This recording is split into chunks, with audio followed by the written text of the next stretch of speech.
o que fora impossível à lei, no que estava enferma pela carne. Isso fez Deus, enviando o seu próprio Filho em semelhança de carne pecaminosa e no tocante ao pecado. E, com efeito, condenou Deus na carne o pecado, a fim de que o preceito da lei se cumprisse em nós, que não andamos segundo a carne, mas segundo o Espírito. Porque os que se inclinam para a carne cogitam das coisas da carne, mas os que se inclinam para o Espírito, das coisas do Espírito. Porque o pendor da carne dá para a morte, mas o do Espírito para a vida e paz.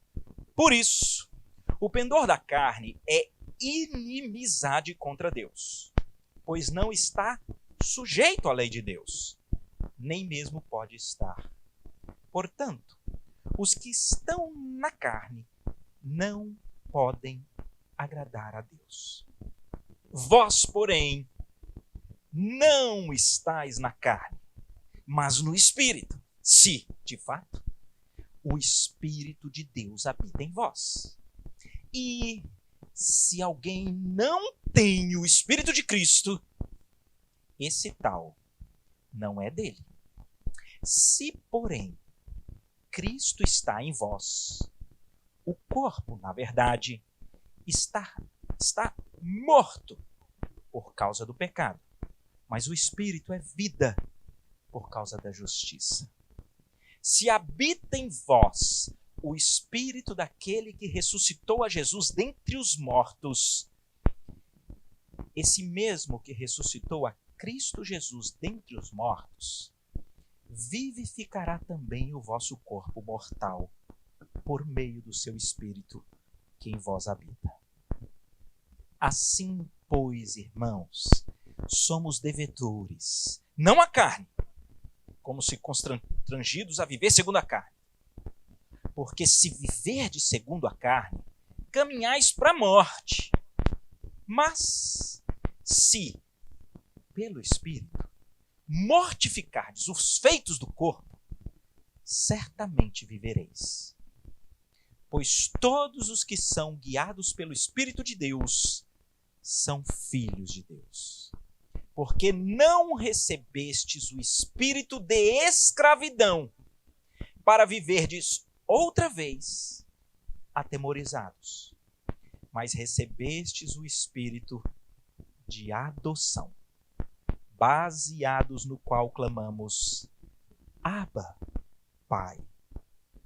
O próprio Espírito testifica com o nosso espírito que somos filhos de Deus.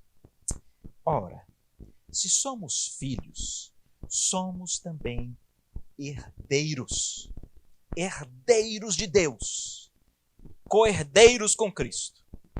E com Ele, e se com Ele sofremos, também com Ele seremos glorificados. Até aqui. Que Deus aplique a sua palavra. Eita, texto profundo e belo quanto ao que o Evangelho faz conosco, não é verdade? É uma profunda transformação. É que eu reconheço que nem sempre a estrutura literária, né, das Escrituras é a mais simples. Mas quando você observa, por exemplo, aí versículos 2, 3, 4, nós vamos vendo coisas muito curiosas. Foi preciso que uma lei do Espírito em Cristo te livrasse da lei do pecado e da morte. Então veja, versículo 3. O que foi impossível à lei no que estava enferma pela carne, ou seja, a lei exige uma estrutura de perfeição para com Deus que nós, no nosso germe da depravação, não conseguimos. Aí, veja, por conta da carne aqui, que é o pecado, que é a nossa carne. Então Deus fez o quê? Então isso, ou seja, o que era impossível para a lei, isso Deus fez enviando o seu próprio Filho em semelhança de carne pecaminosa, Ou seja, Cristo vem como esse representante da figura humana que ela, desde Adão, é maculada, manchada e depravada pelo pecado. Então a lei se tornou algo impossível para o homem, mas Deus fez. Deus fez em Cristo. Cristo foi o cumprimento da lei. E Cristo veio em figura dessa carne pecaminosa. E Deus, olha, com efeito, condenou Deus na carne o pecado. E aí, mas é porque a carne, no início aqui do texto, é a nossa, que nos faz ter impossibilidade de sermos santos e perfeitos diante de Deus. Mas no final, a condenação de Deus foi na carne de Cristo. Grande parte desse texto é para dizer para nós algo que a gente não gosta de ouvir. Algo que é uma essência daquilo que nós cremos, mas eu vou dizer aos irmãos, não é um discurso que atrai, não é um discurso que agrada, mas é uma verdade poderosíssima sem a qual a gente não vai entender o que é o Evangelho. E a verdade é, por natureza, gente, nós somos totalmente depravados. E é essa expressão, é essa força que gera uma repulsa em muita gente. Que diz, não, mas não é assim. Não tem jeito. O texto nós vamos lendo, ele vai circulando, vai e volta para reafirmar. Na carne vocês morrem. Na carne vocês não agradam a Deus. Na carne vocês estão condenados. Ou seja, na nossa natureza sem Deus não existe esperança para se relacionar com o Pai. Nenhuma. É aquilo que alguns capítulos atrás é dito em Romanos 3, não há um justo, não há nenhum sequer. Todos se extraviaram, todos se fizeram inúteis, não há quem entenda, não há quem faça o bem, não há quem busque a Deus, não há. Ninguém.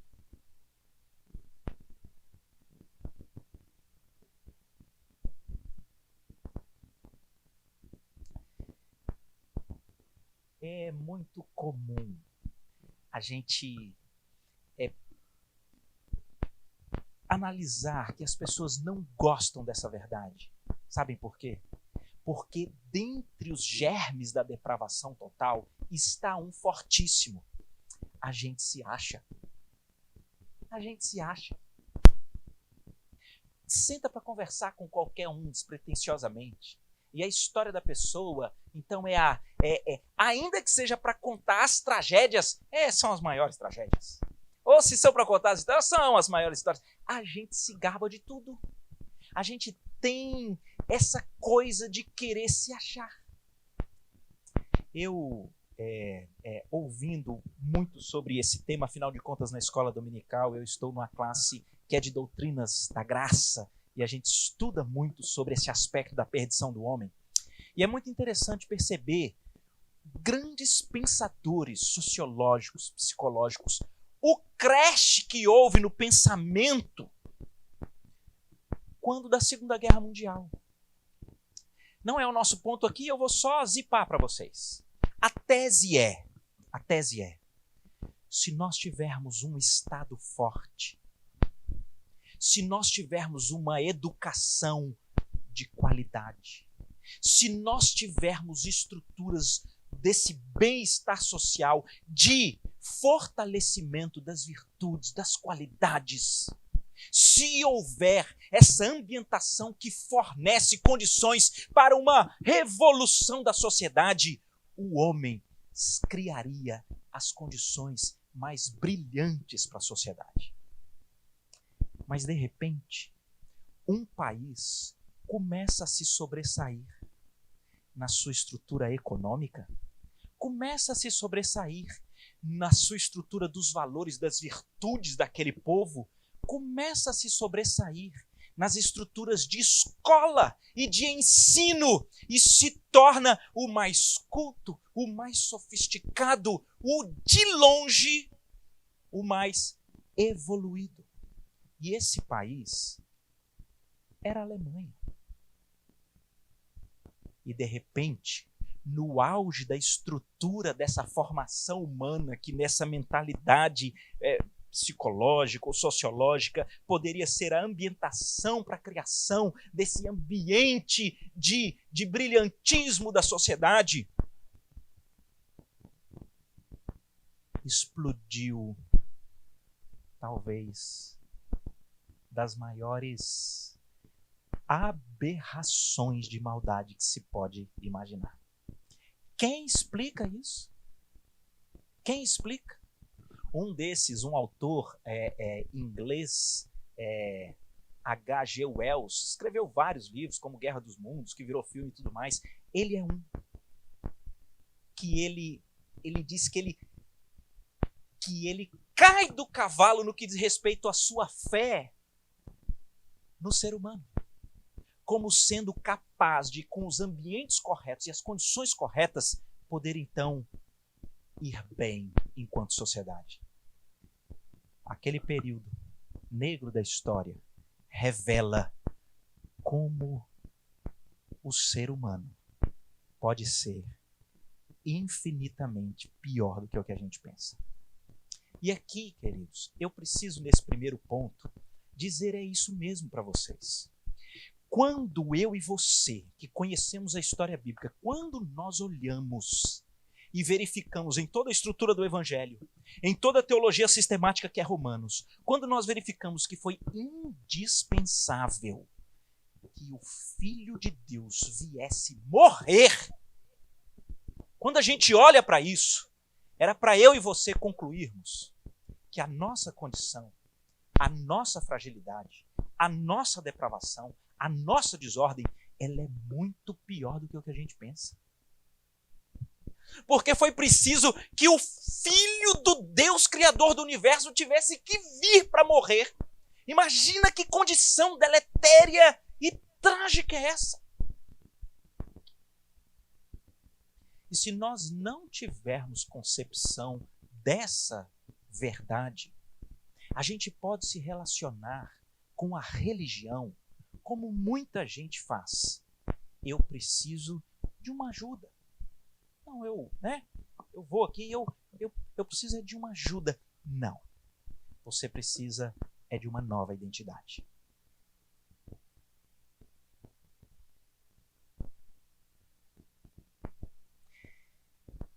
A cruz, ela é capaz de fazer, e aqui estou eu tentando entrar em áreas que eu não domino, tá? Então a turma aí que é estudiosa dessas coisas aí da própria mente humana, né, vai me perdoando. Aqui são raciocínios a respeito daquilo que até psicologicamente o Evangelho faz conosco. De um lado, quando você olha que a sua condição por natureza, na carne, que está aqui, os termos são os mais profundos, é impossível agradar a Deus. Você jamais consegue cumprir a lei. Você vai morrer. As expressões a respeito da nossa natureza aqui na carne são fortíssimas. E quando você olha que foi a única forma, foi Deus arrumar um jeito de condenar essa situação tão mais grave do que o que a gente pensa, que teve que vir o próprio Deus encarnado para que se conseguisse pensar em uma solução à tragédia da depravação que a nossa carne tem. Esse é o lado da cruz que nós nunca podemos perder de vista. Muito pior a nossa condição do que o que a gente pensa, gente. O outro lado da cruz é a gente responder a uma pergunta. Quanto você vale? Como é que a gente define no mundo e na sociedade quanto é que uma coisa vale? Quanto vale esse chaveiro e essa chave? Duas coisas. Uma, a gente pode definir em razão de algum elemento histórico, de datação ou de propriedade, né? Essa chave de repente eu encontrei e trouxe para fazer uma surpresa, e eu vou dizer para o mano, essa chave era do seu tataravô, quando veio fugido da guerra, qualquer coisa que o vale, isso toma um valor grande. Ele está dando valor em função daquilo que ele conhece. Como é que a gente define um valor? Eu sei que o jeito simples rapaz, o valor é o quanto alguém está disposto a pagar. Mas não é tão simples. A gente define o valor das coisas muito em função, não só do quanto alguém está disposto a pagar, mas alguém que consegue, de fato, dizer e avaliar a coisa.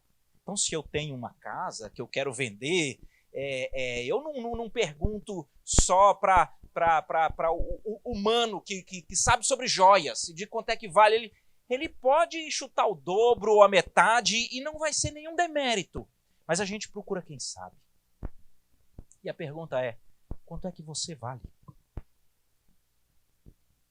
Qual é o seu preço? Bem, talvez, se a gente procurasse nas especialidades quem tem condição de avaliar o valor de um ser humano, talvez a gente teria que ir no Criador. E lá na cruz, o Criador está mostrando para nós que a coisa mais exclusiva, de duração eterna, que é o seu próprio Filho, ele entrega por você. Que valor é esse? Essas são as expressões bíblicas, pois fostes comprado por sangue. Não por elementos perecíveis como prata e ouro, como diz Pedro na sua primeira carta. Mas ele diz, comprados pelo sangue do Cordeiro. O que jamais existiu de mais precioso foi o que o próprio Deus disse que você vale. É infinito. Agora vejam o que isso faz com a gente. Quando eu olho para a minha carne, para a minha estrutura, eu preciso reconhecer que, por natureza, eu sou muito pior do que o que eu penso. Quando eu olho no preço que Deus deu a mim, eu vou encontrar o valor infinito de maior dimensão que alguém pode imaginar. Isso consegue fazer no Evangelho em nós, essas duas grandes, ele consegue fazer em nós uma estrutura de identidade que é completamente fora do mundo. Porque o mundo é assim. Quando eu vou muito bem, então eu fui empreendedor e fiz o melhor negócio. Então eu sou aplaudido e eu fico muito feliz porque eu sou muito bem reconhecido porque eu sou bom. Então eu, ao mesmo tempo em que sou valioso, eu sou altivo, eu sou prepotente, eu sou cheio de mim. E quando nós, na carne, quando dá tudo errado, quando o que eu empreendi, o que eu tentei dá tudo errado, parece que tudo que eu ponho a mão se quebra, se perde. Então eu vou ficando carcomido, eu vou entrando em uma autoflagelação e eu entro na síndrome da hiena. Ó céus, ó vida, ó tristeza, ó azar, eu não valho de nada, eu não presto para nada, eu não sou. Então a estrutura do ser humano olha para fracassos, para críticas e ele entra numa autocomiseração de flagelo. Ou ele olha para elementos de aplauso e de vitória e ele entra numa altivez, numa prepotência. O Evangelho é o contrário.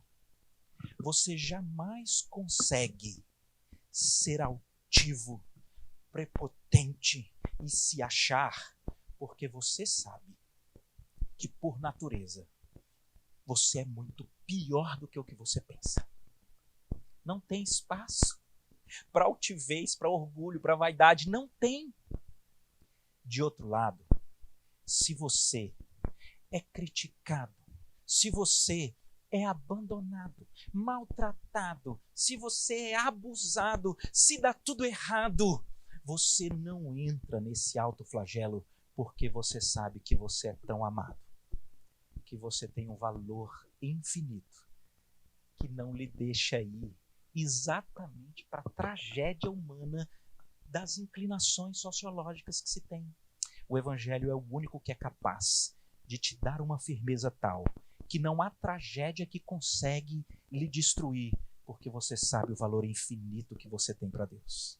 Mas não há vitória, não há aplauso, não há nada maravilhoso que aconteça que te faça subir ou ser arrogante ou se achar, porque você sabe que você, por natureza, é muito pior do que se pensa. O Evangelho estabiliza. E por que a gente está falando isso? Porque isso são os elementos da nossa identidade.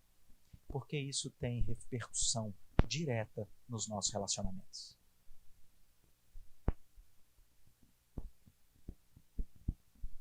Se o nosso relacionamento com Deus, no Evangelho, está pleno e sadio, então não tem crítica, dedo na cara, não tem humilhação que consiga te levar para esse ambiente de autodepressão e flagelo, porque você sabe quem te ama e o preço que você tem dado pelo Criador para que você fosse dele. Não tem. É instável. As críticas não têm mais o peso que tem quando você depende dos relacionamentos para definir sua identidade. Não tem. Enquanto você está estável, mas você também para com uma coisa doentia nos relacionamentos. Nós entramos nos relacionamentos altivos, soberbos, estamos sempre certos. Sempre converse com as pessoas. Conversa com quem tem problema com o filho, você vai ouvir a pessoa, você vai ter ódio dos filhos. Mas aí você conversa com os filhos, você vai ter ódio dos pais. Aí você conversa com o marido, você tem ódio da mulher. Você conversa com a mulher, você vai ter ódio. Porque nós sempre temos aquele olhar enviesado de quem se acha. É por isso que aqui nós conversamos sobre a identidade que o Evangelho nos dá. E uma das coisas que nós precisamos, gente, é cuidar com aquilo que a gente avalia da gente.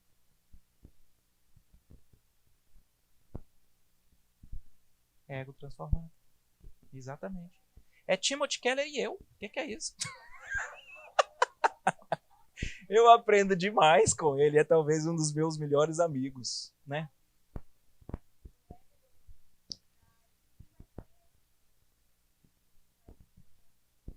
Não vai ser. Vocês conseguem, assim, essa parte, ela é até, eu vou chamar assim de, né, sociologicamente densa. Mas se nós formos olhar, é assim. A pessoa que chega lá, ou que fica rica, ou que ela consegue o quê, ela acha que ela tem uma dignidade melhor que os outros. Vocês já viram isso? Eu vou dar só esse exemplo do dinheiro, porque ele é muito forte na nossa sociedade. Quando alguém, por qualquer motivo, ela vai bem financeiramente, a sociedade dá uma deferência especial para ela em tudo. Em tudo. É assim, se a pessoa mora num prédio e ela é a mais rica, a palavra dela sobre como cuida do jardim tem mais peso. Porque o pessoal fala, rapaz, isso é capaz de nós trazermos esse tipo de compreensão, de dignidade a respeito daquilo que se conquista exteriormente, até para dentro da igreja. Deferências maiores a quem ou tem um cargo do alto escalão, ou nem ouvir aquele que talvez está alquebrado na sua história de vida. Porque você olha e fala assim, lá vem de falência após falência, isso deve ser ruim tudo. Essa é uma estrutura sociológica. O Evangelho quebra isso. O Evangelho ele destrói com isso. Não tem espaço para essa autodignidade, porque nós, por natureza, não conseguimos fazer nada para Deus. Não tem jeito, a gente é muito pior do que o que a gente pensa, gente. Por natureza. Agora, o contrário. Se não te escutam, se não dão até muito espaço, talvez porque então as pessoas olham e na vida parece que você não conquistou nada. Você sabe o quanto o seu preço é infinito aos olhos daquele que criou todas as coisas. Esse negócio é libertador. esse negócio tem repercussões para nós na caminhada com o Senhor. Deixa eu fazer uma pergunta aqui para vocês vão me ajudar a responder. É um negócio assim, eu acho muito legal quando eu olho para 3 textos que nós vamos ler. O que vai acontecendo com você que está no 3º ano, que é crente, que conhece a sua identidade, e você agora está caminhando mais proximamente do Senhor? O que acontece nessa sua autoavaliação da sua natureza pessoal? Como que você se avalia? A pergunta foi muito mal feita. Nem eu entendi direito o que eu perguntei. Então eu não vou mais ficar com essa pergunta. Eu vou inverter. Nós vamos ler aqui 3 textos, mas antes vou fazer aqui uma pergunta de quem conhece a cronologia epistemológica do Novo Testamento. Nós vamos ler aqui 3 textos de 3 cartas distintas de Paulo, tá bom? E eu vou perguntar dessas cartas, qual vocês acham que foi escrito primeiro, qual vocês acham que foi escrito segundo e qual vocês acham que foi escrito por último, tá bom? Nós vamos ler então um texto de 1 Coríntios, um texto de Efésios e um texto de 1 Timóteo. Dessas aqui, qual foi escrito primeiro? Qual o segundo? Qual o terceiro? É carta da prisão, da primeira prisão, é verdade. Bem, eu sou um professor tão legal que eu falei na ordem para ajudar vocês. E vocês são tão medrosos porque está gravando, né? Vocês não querem que fique registrado para a vida. Errou, né? Tá bom. Na ordem, 1 Coríntios é uma das primeiras cartas que Paulo escreve. Depois, nessa ordem dessas, tá? Depois Efésios é cartas da prisão, como Filipenses, da primeira prisão. E você vai ter 1 Timóteo. 2 Timóteo é a última carta que Paulo escreve. Mas, na ordem dessas três, cronologicamente falando, Paulo escreve primeiro 1 Coríntios, depois ele escreve Efésios, depois ele escreve a primeira carta a Timóteo, olhando só para essas 3, tá bom? Vamos ler 3 versículos para vocês me ajudarem. 1 Coríntios 15, versículo 9. Abram lá.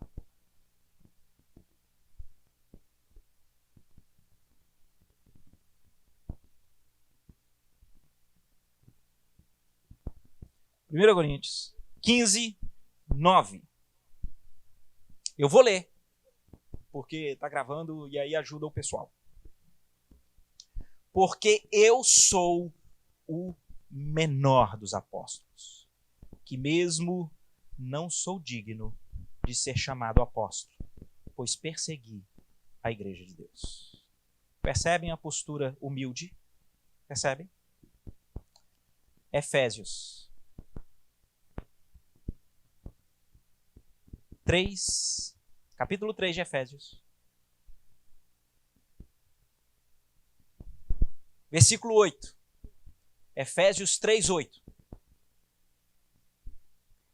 A mim, o menor de todos os santos, me foi dada esta graça de pregar aos gentios o evangelho das insondáveis riquezas de Cristo.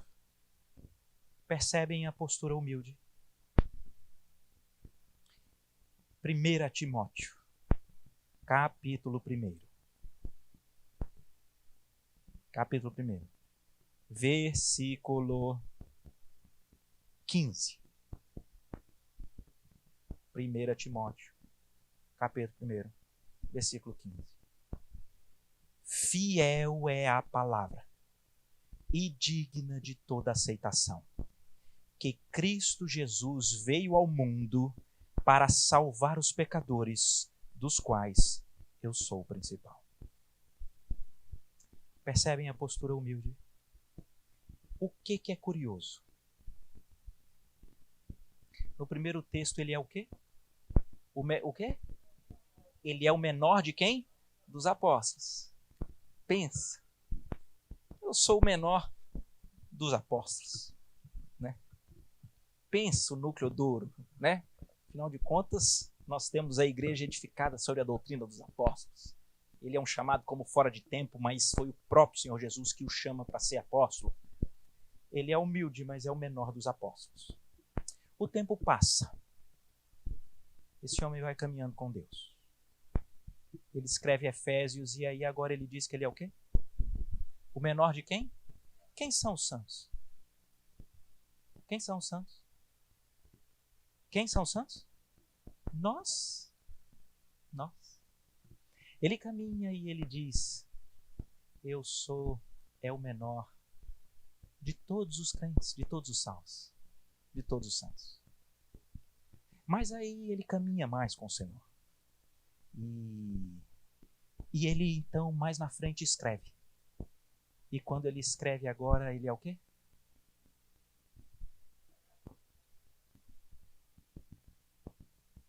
Ele é o principal dos pecadores. O que está acontecendo, gente?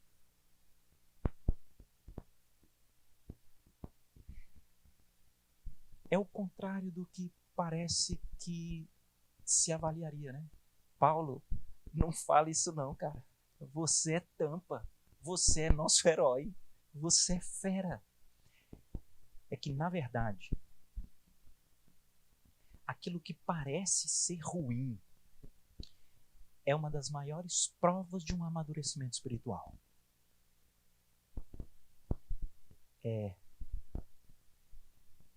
Você, quanto mais próximo da luz, quanto mais a santidade de Deus lhe é presente, mais você entende que a sua carne, ela é muito pior do que o que você pensa.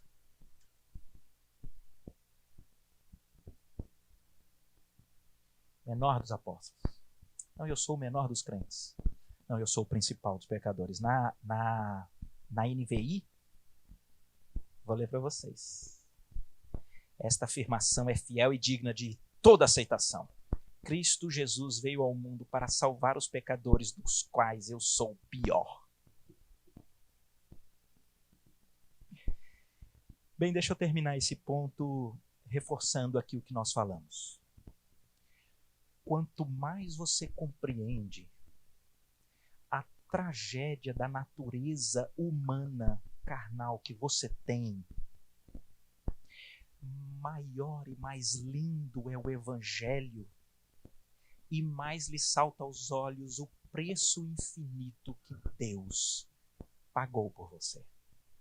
E a prova do amadurecimento espiritual é que você não só não confia na carne, como você sabe que a sua carne é traiçoeira, como você sabe que ela quer tomar as rédeas, como você sabe que ela não gosta dessa nova identidade que ele te deu. É por isso que a gente não brinca com a carne. Vocês lembram de Pedro? Eu gosto também muito desse exemplo, eu gosto de contar porque eu acho que Pedro, ele é teatral para mostrar como a gente vacila nessas coisas. Queridos, é o final dos 3 anos. Pedro já tinha dito pelo Espírito que Jesus era o Cristo, o Filho de Deus, que devia vir ao mundo, aquele negócio maravilhoso. Mas de repente Jesus está ali na véspera e diz para os discípulos: vocês vão se escandalizar e vocês vão me abandonar. Aí Pedro repreende Jesus e diz: eu jamais. Olha o jeitão. Os outros, talvez. Eu jamais. Aí Jesus chama ele no canto e fala: ô Pedro, no seu caso, você vai me trair. Aí sabe o que Pedro faz? E ele bate na mesa e diz: jamais! Eu estou pronto para morrer contigo. Nós conhecemos a história. Queridos, deixa eu dizer uma coisa para vocês. Parece que a didática de Deus para o nosso amadurecimento espiritual é ir fazendo a gente cair do cavalo. Se você não está entendendo que a natureza sua, ela é muito pior do que o que você pensa, então Deus vai ter que te mostrar. E eu não conheço um lugar mais especial do que nos relacionamentos. Porque nós achamos, sim, que somos, então, Não perfeitos, mas os melhores filhos. Não perfeitos, mas somos os melhores pais. Nós somos cheios de nós. Não os melhores irmãos, mas o quanto que a gente já fez. Não o melhor funcionário, mas o tanto que eu digo. Não o melhor patrão, mas o tanto que eu faço. É impressionante. E esse germe do ensimesmamento é uma tragédia nos relacionamentos.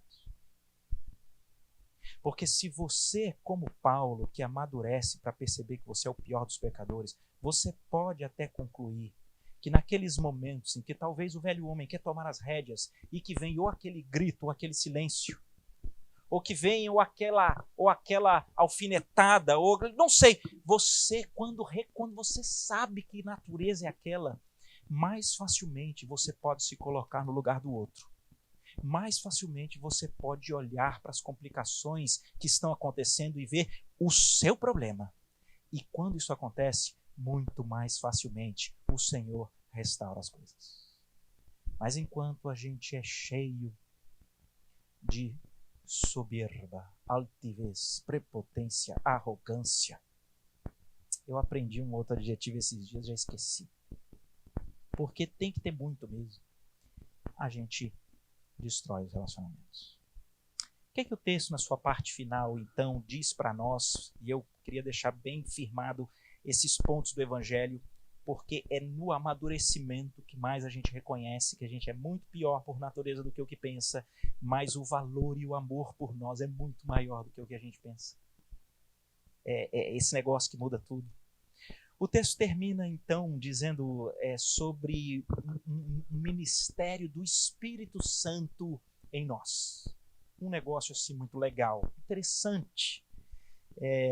O texto é muito mais denso do que o que nós estamos conversando aqui.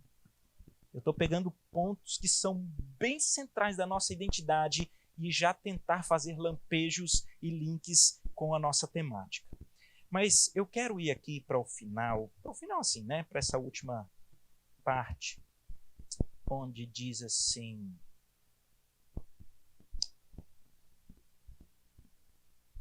a partir do 13 eu vou parar um pouquinho no 15. Se viver de segundo a carne, que é esse jeito que você vai caminhar para a morte, tá? Mas se é o Espírito que te ajuda a mortificar os feitos do corpo, você vai viver. Na aula passada, o Mano lembrava aqui de um estudo que eu dei sobre o fruto do Espírito. E o fruto do Espírito, a gente vê que ele, quando é o Espírito que nos domina, então vai ter a novidade de vida. É gradual, é inevitável, é interno e é simétrico. É um negócio muito especial. É o Espírito que faz nessa nova identidade que a gente mortifique essa carne, que é o pior dos pecadores. Você, no auge do seu amadurecimento espiritual, tem que olhar para a pessoa que você mais odeia. E você, com os olhos da fé, tem que falar assim: eu sou pior.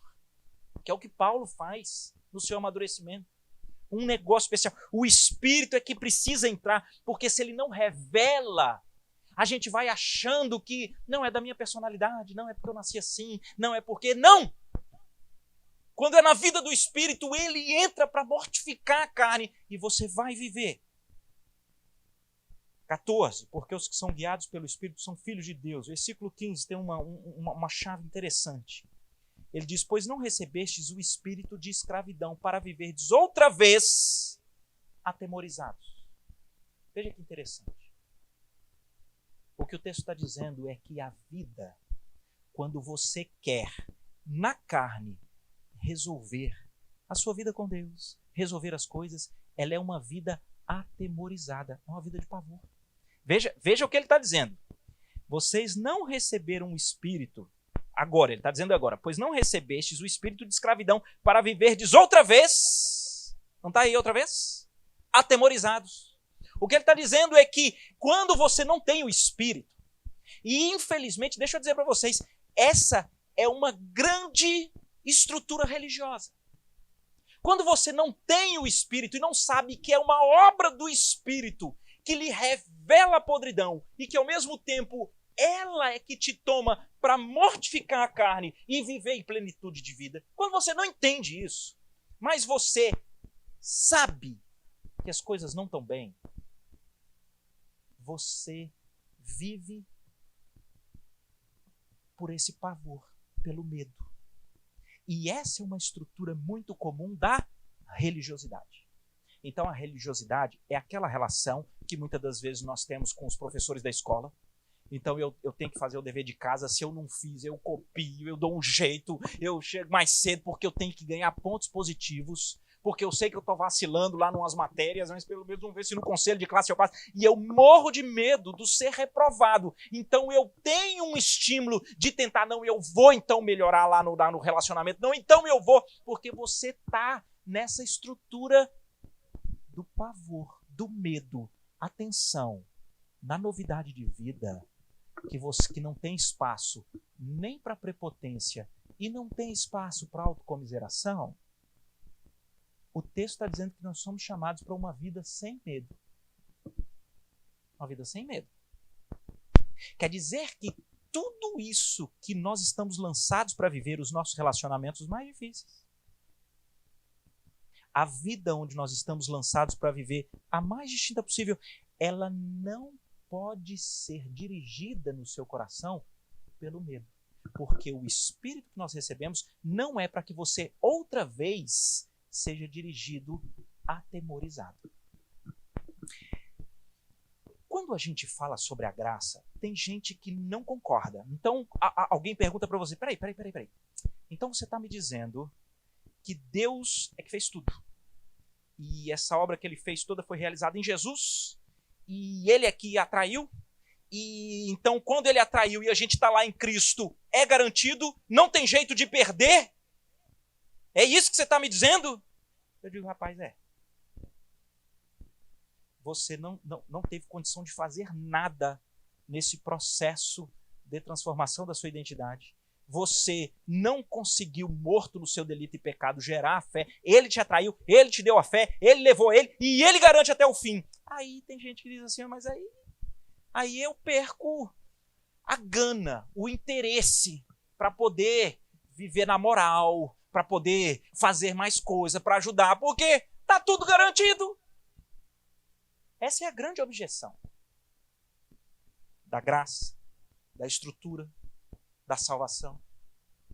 Só tem um problema. Quando você diz isso, em outras palavras, você está dizendo que aquilo que você faz para ser o religiosamente o mais perfeito, o melhor, você faz pelo medo da rejeição.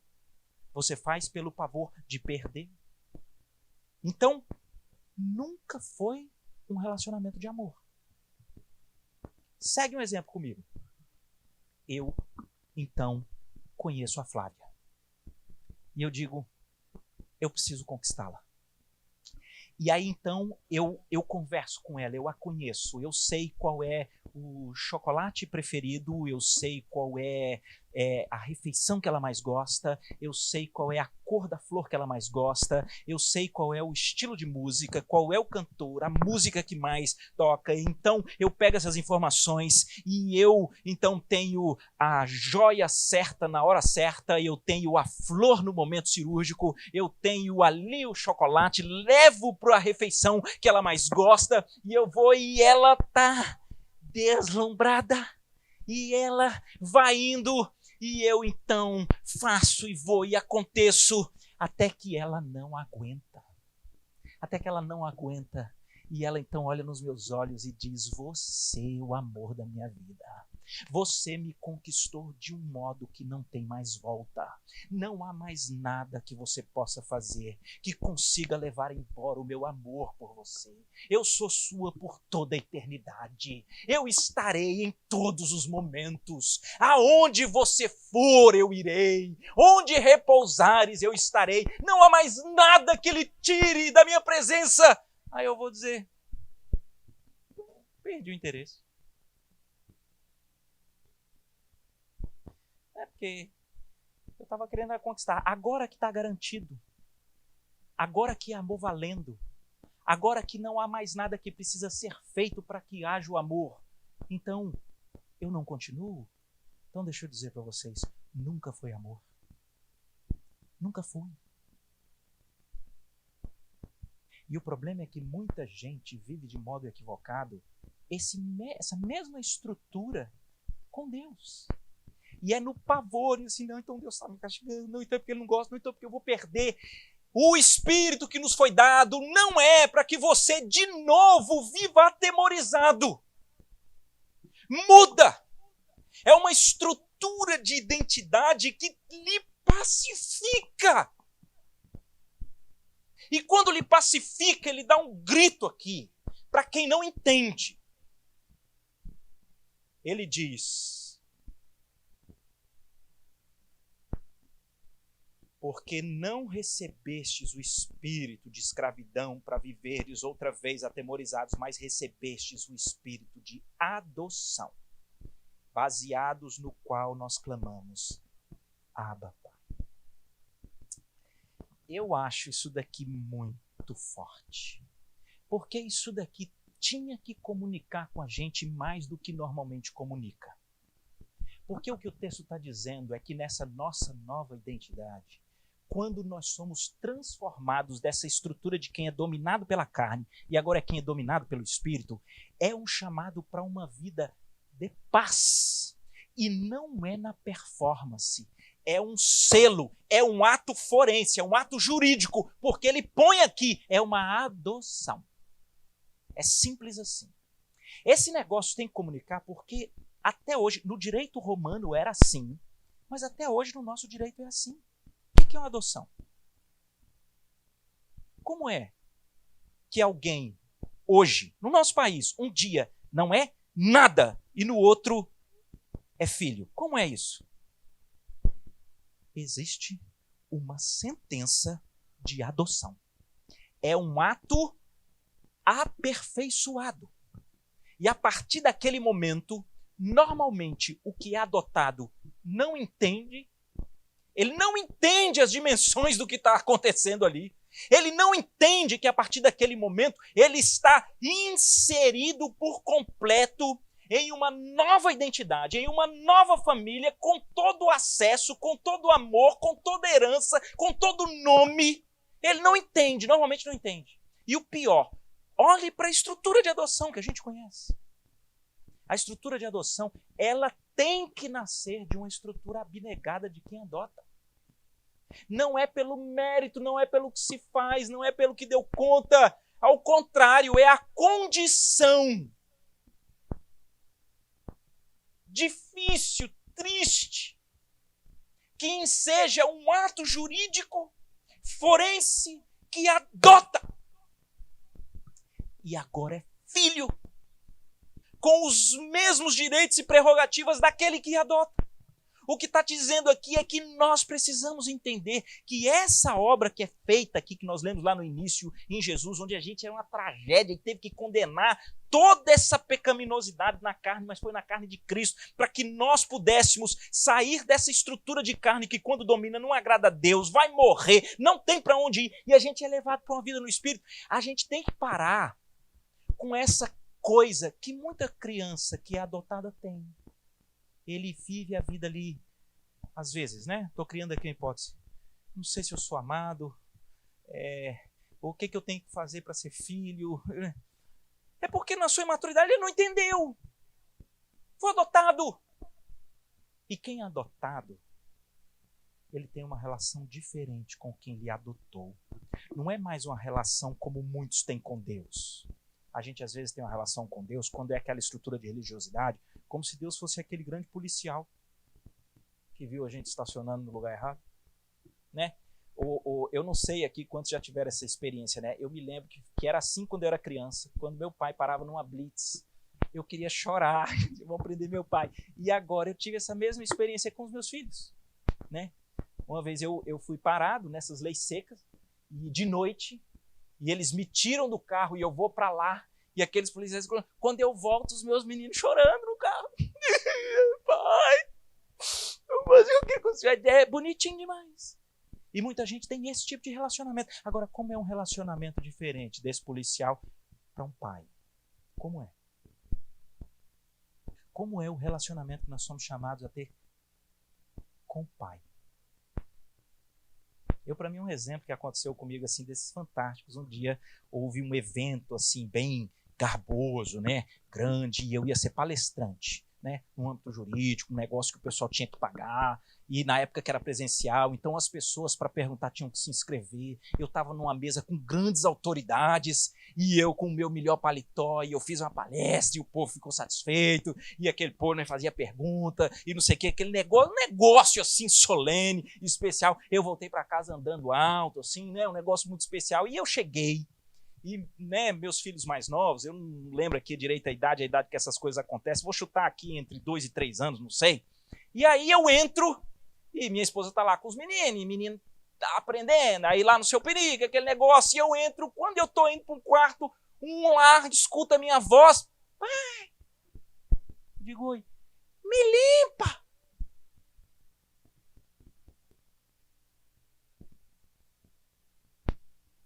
Que relacionamento é esse? Que relacionamento é esse? Que diz, me limpa. E eu fui lá e limpei. Que acesso é esse?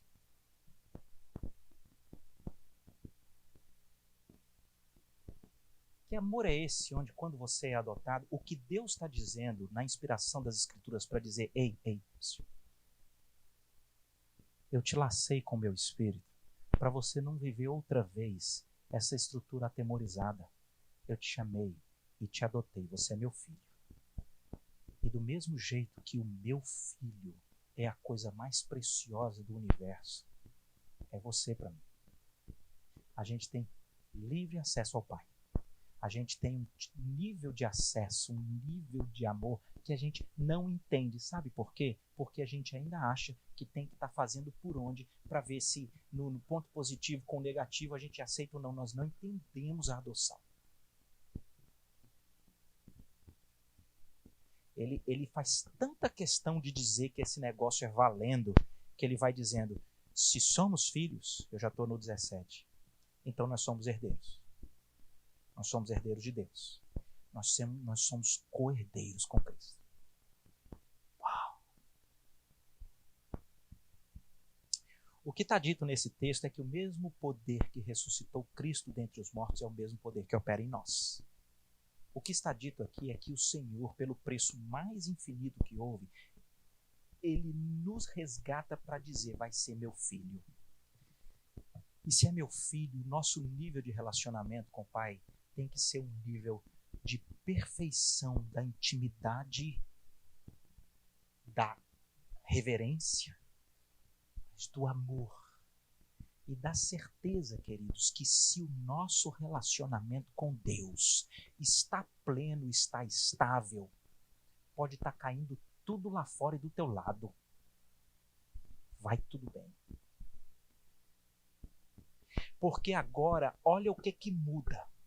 Se você não tem mais que pelo medo de perder, por que aqui diz então que a lei agora vai ser algo que vai fluir? Porque o da carne vai cogitar das coisas da carne, e o do espírito se inclina para as coisas do espírito. O que vai mudar? Eu vou dizer para vocês o que vai mudar. A vida do crente, ela não é como os descrentes pensam. Os descrentes pensam assim, bicho, tá bom, os caras têm uma boa moral, tem pouco vício, gasta até menos, né? E vive ali mais ordeiro, tá assim. Mas, meu amigo, que coisa pesada. Os caras não têm alegria, os caras não desfrutam da vida, não extravasam o coração, o negócio, o suplício. É porque não entenderam o que é essa transformação. Você passa a ser dirigido em uma relação que é pacificada. Mas é uma relação onde você tem um acesso, um amor, uma certeza de que você é como Cristo aos olhos do Pai. Que as afeições do seu coração mudam. Esse é o segredo para os relacionamentos. Sabe por quê?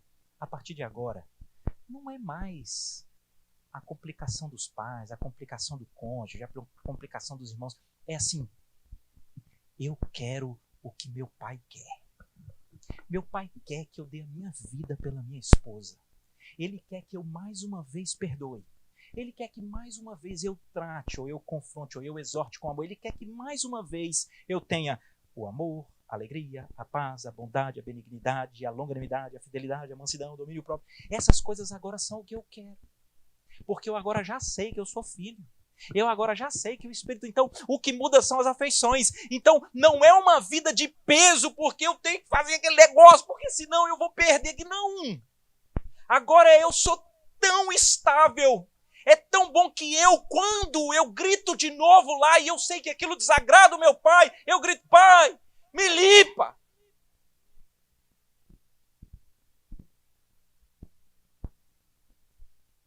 Porque ele limpa. E aí ele vem e fala assim, você está crescendo. Papai te limpa, mas vem cá, deixa eu te ensinar como é que é. Ó, dobra aqui. Arruma aqui, vamos tentar. Vem. E você diz, tá certo. E você agora é feliz em ter os olhos no Pai, para viver as coisas que às vezes você ainda não está nem dando conta. Mas muda a relação de peso para uma relação de leveza e de convicção de que é na força que Deus supre que a gente vive os relacionamentos. Deus querido, aplica aí a tua palavra no nosso coração, porque é revolucionário. É o que eu peço.